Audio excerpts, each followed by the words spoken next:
Kupungukiwa mahitaji ya muhimu kwenye maisha yako kama Mkristo ni kupungukiwa baraka za Mungu kwenye maisha yako.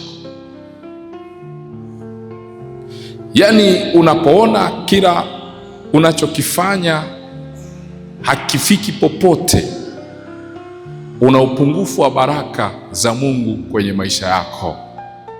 Sisemi kwamba walio na Mungu hawapitii majaribu. Wanapitia majaribu, lakini Mungu huwa yuko upande wao. Wakati mwingine Mungu anaweza asikuzuie kuingia kwenye aibu.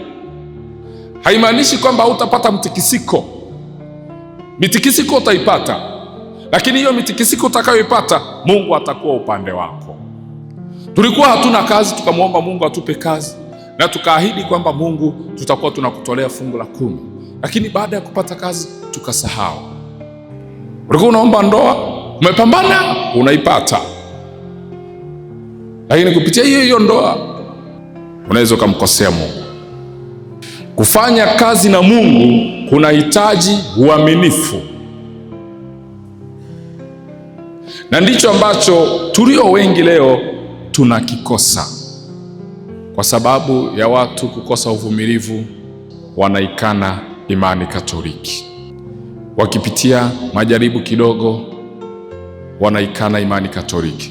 Wakiona umri wa kuolewa umefika na hawajaolewa, na ametokea mtu fulani amemwambia kwamba mimi nitakuoa, asema basi ngoja niende huko.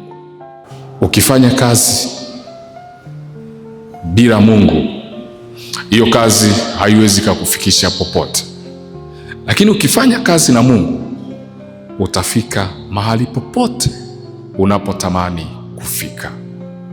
Petro na wenzake wanavua samaki usiku kucha, lakini hawaamburi chochote.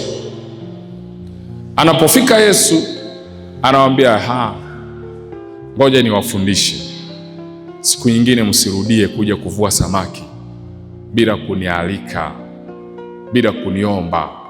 Haya, rusheni hilo jarife.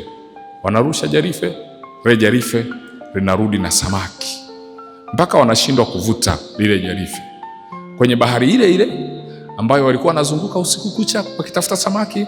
Hawakupata hata samaki mmoja. Bahari hiyo hiyo Yesu anaitumia, anafika, samaki wanakuja. Tafasiri yake nini? Alipo Yesu kuna kila kitu, ambapo Yesu hayupo hakuna chochote.